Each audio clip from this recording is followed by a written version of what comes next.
বিশ্বাসই হচ্ছে না, টাঙ্গাইলের এত কাছে এত সুন্দর সূর্যমুখী ফুলের বাগান। মরমরিয়া ওঠে আমার দুঃখ রাতের গান তোমার হাওয়ায় হাওয়া। এখানে আসলে শুধু সূর্যমুখী ফুলের সাথে ছবি তুলতে পারবেন ব্যাপারটা এমন না, নদীর চরে আমার মতো এরকম সিনেমেটিক ভিডিও করতে পারবেন।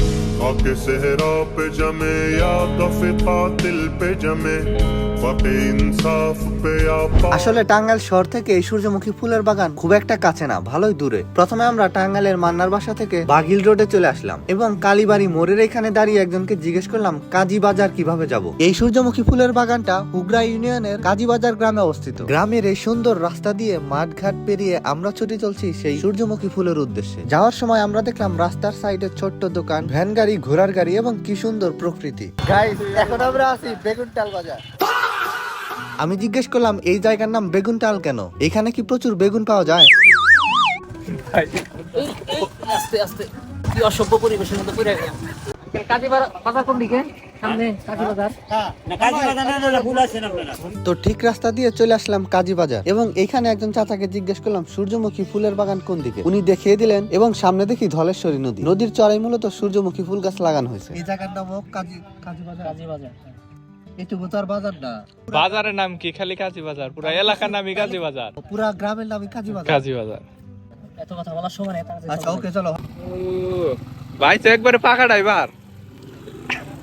এখানে এসে আমার একজন ফলোয়ারের সাথে দেখা হয়ে যায় এবং তিনি বলে তাদের আত্মীয়দের নাকি এই সূর্যমুখী ফুল গাছ। হ্যাঁ, কেমন লাগতেছে এই যে সামনে এই যে সরিষা ফুল গাছ? ধরো দারুণ লাগতেছে, দারুণ। এখানে যদি একটা প্রিয়তমা থাকতো আরো দারুণ লাগতো।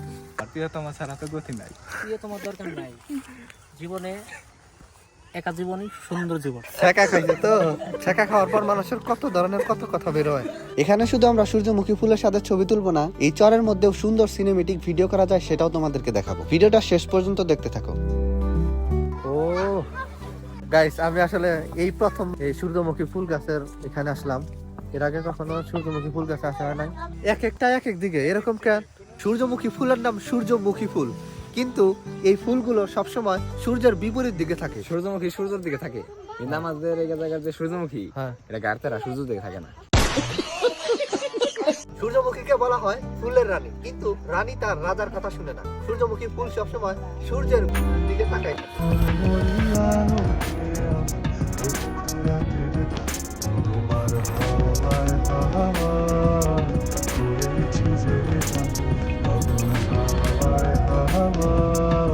এখানে এখনো তেমন কোনো দর্শক আমরা দেখতে পাচ্ছি না। এই এলাকার কিছু মানুষ আছে এখানে ছবি তুলতেছে, তো আপনারা চাইলে অবশ্যই আসতে পারেন।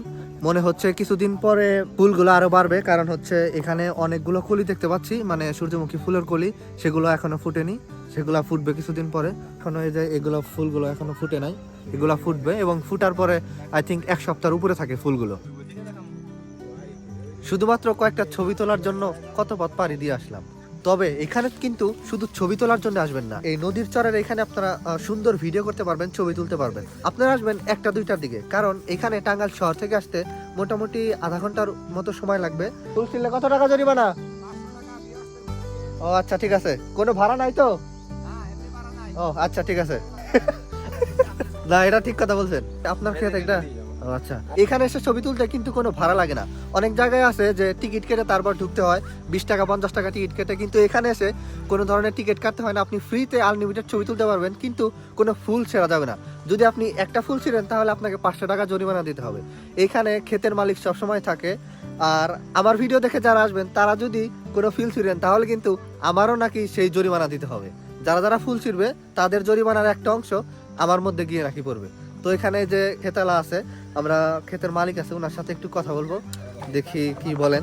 ভালো আছেন? আলহামদুলিল্লাহ, আল্লাহ ভালো আছে। এখানে কতটুকু জায়গার মধ্যে বলছিলেন? এখানে 28 ডিসেম্বরের ভিতরে। ও 28%। হ্যাঁ 28% আর ওখানে আছে। ও ওইখানেও আছে? হ্যাঁ, ওটা ওই যে বাগান, ওটা হলো রোজার ঈদের মধ্যে ফুটবে। ও রোজারিদের মধ্যে? জি। ও আচ্ছা, ও ওইটা অনেক সুন্দর হবে, তাহলে তো ঈদের মধ্যে আসা পাবে। হ্যাঁ, ওটাও ঈদের মধ্যে পাবেন। আপনারা যারা রমজানের মধ্যে আসতে পারবেন না তারা ঈদের পরে এসে এইখানেই একটু সামনে ওইখানেও সূর্যমুখীর ফুলই করা হয়েছে, সেটা হচ্ছে ঈদের পরে ফুটবে বা রোজার শেষের দিকে ফুটবে। তো আপনারা সেই সময় আসতে পারেন। এখানে আশেপাশে এই যে এই দিক দিয়েও তো ছিল ফুল গাছ। হ্যাঁ এগুলো তো ছিল। ও আসলে কি সূর্যমুখী আসলে ফুল গাছে সুন্দর। অনেক মানুষ এসে এই যে ফুল গাছ তুলে বা যে ফুল তুলে তারপরে এই যে এরকম এই যে নষ্ট হয়ে যায়। আপনারা যারা আসবেন অবশ্যই শুধুমাত্র ছবি তুলবেন, এরকম ফুল বা ফুল গাছ নষ্ট করবেন না। যারা আসবে তাদের উদ্দেশ্যে আপনি কিছু বলে দেন। আমি কি বলবো ভাই, আপনিই বলেন। আমার একটা অনুরোধ যে আমার জিনিসগুলো যেন নষ্ট না করে, তারা আইসা ছবি উঠবো হ্যাঁ, হ্যাঁ। সুন্দর দেখার জন্য ভালো, এটাই। কিন্তু একটা ছবি ছবি তুলে দিকে যদি একটা ফুল তোলে তাহলে আমার ক্ষতি। হ্যাঁ হ্যাঁ আমি অবশ্যই। চাই যে দর্শক আসুক, দেখুক, পর্যবেক্ষণ করুক, ছবি উঠুক, আনন্দ পাক।